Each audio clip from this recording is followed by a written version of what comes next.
He offered me my job back, in the same glass room where he stole it. I slid the foreclosure notice across the table, watched the color drain from his face, and asked if he wanted water.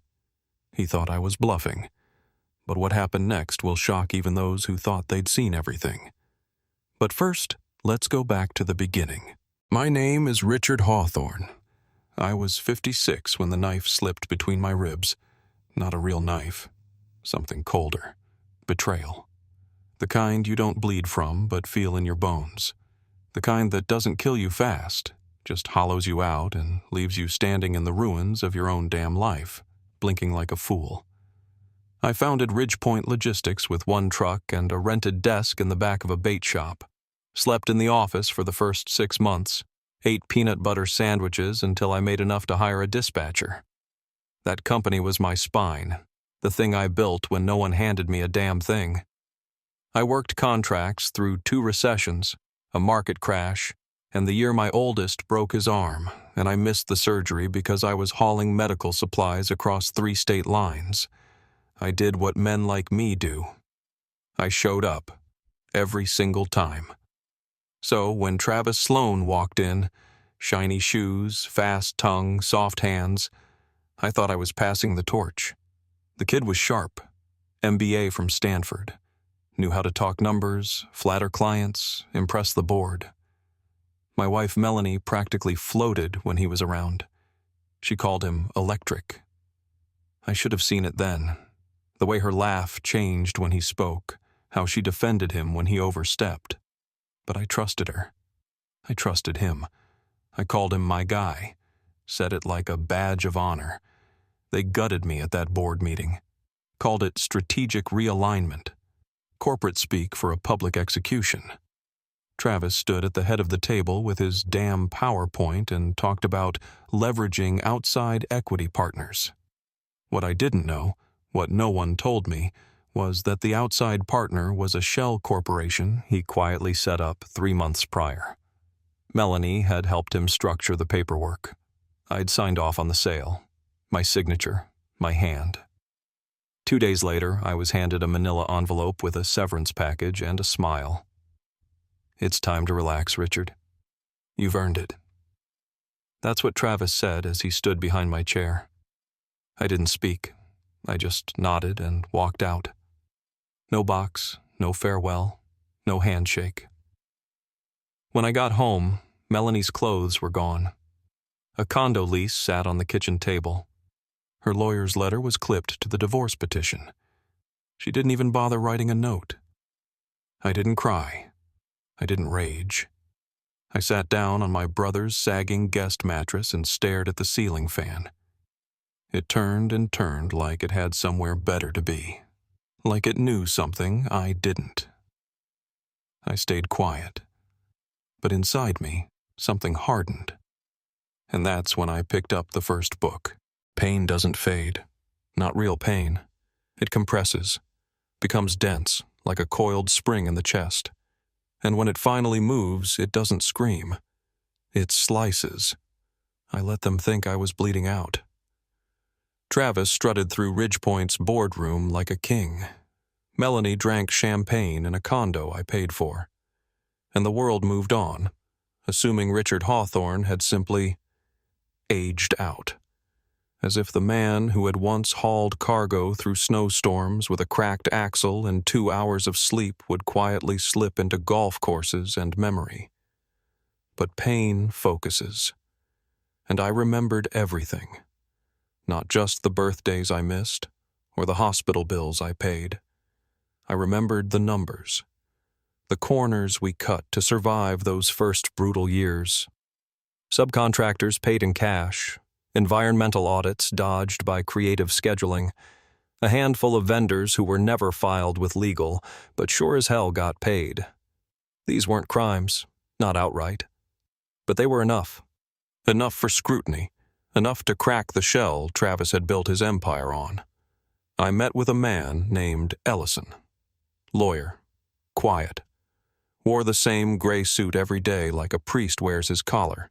Not for vanity, but for ritual. He listened, took notes, then sent me to the forensic accountant. Then to Reeves, an old SEC contact I'd once helped bury a labor dispute. He owed me. Now he repaid. Travis had grown Ridgepoint fast. Too fast. Expansion into 5 new states, 2 acquisitions, and a new logistics AI platform they had no clue how to integrate. It looked like success on paper, but the guts were rotting. Deferred payments. Ballooning contractor invoices. They'd borrowed short-term to pay long-term liabilities. I recognized the smell of desperation masked as momentum. And desperation has a cost. Through 3 layered shells, I began acquiring Ridgepoint's debt. Not all of it, just the right pieces. Vendor loans, equipment leasing notes, and bridge financing gaps that had been packaged and sold off to private lenders. I moved through trusts, out-of-state LLCs, foreign proxies. To Travis, it looked like nothing. Background noise. He probably had an intern running passive compliance scans. It didn't matter. He wasn't looking for a ghost. And that's what I had become. I met with Mason in a parking garage, former recon, now private contractor. Reliable eyes. He asked me if this was a hit. I told him no. No violence, just cameras, just patterns, just rats circling the crumbs they thought they stole. Melanie's lawyer filed for a pension freeze that same week. I let it happen. I signed nothing. Fought nothing. Let her think I was numb. Let them all believe the silence was surrender. It wasn't. It was the click of a round chambering. It took 11 months to collapse an empire I spent 22 years building. I gave it breath, bones, a name, and now I was going to bury it. Not in rage, not in fire, but with a signature, a smirk, and a slow suffocation under the weight of its own lies. The first crack came in silence. An anonymous envelope delivered to the desk of a state investigator. Inside, documentation, emails, payment trails, unfiled contracts, violations dressed up in spreadsheets. 2 weeks later, the SEC opened a formal inquiry. Then the second wave hit. Irregularities in vendor disbursements, manipulated compliance logs, inflated asset claims, and every strand of that web pointed in one direction: Travis Sloan. They weren't looking at Ridgepoint for shady accounting anymore. They were looking at it for corporate fraud. At the same time, I dropped the real hammer. My shell companies, the ones holding Ridgepoint's core debt, filed for immediate recall on every short-term note. It wasn't personal. It was math. Contract clauses Travis had skimmed over in his hunger for scale. Balloon terms.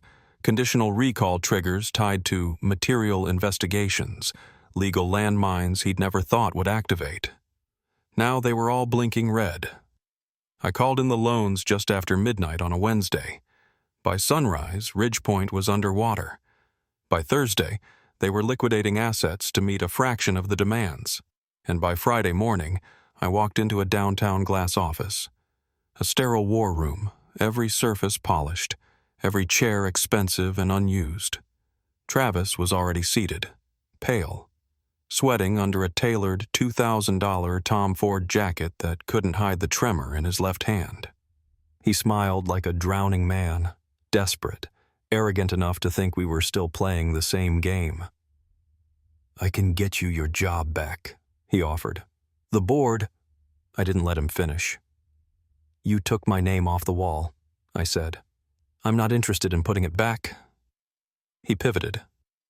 Equity, consulting, buyout. I let him spin. Then I placed the foreclosure documents on the table like a quiet bomb. Not raised voices, not a threat, just a quiet, legally binding end. Every truck, every warehouse, every digital asset, collateral.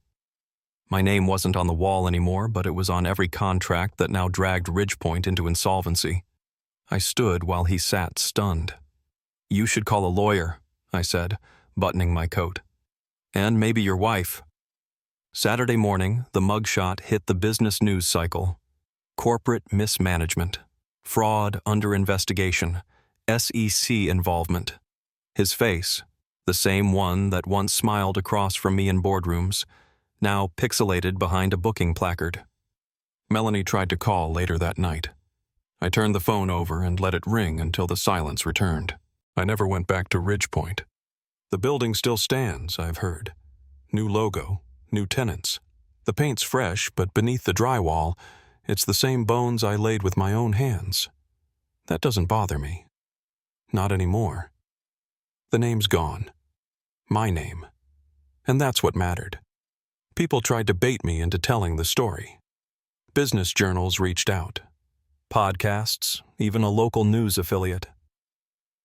David takes down Goliath, they called it. One anchor wanted to fly in and film me, returning to the site of the victory. I told them I had nothing to say. They didn't understand.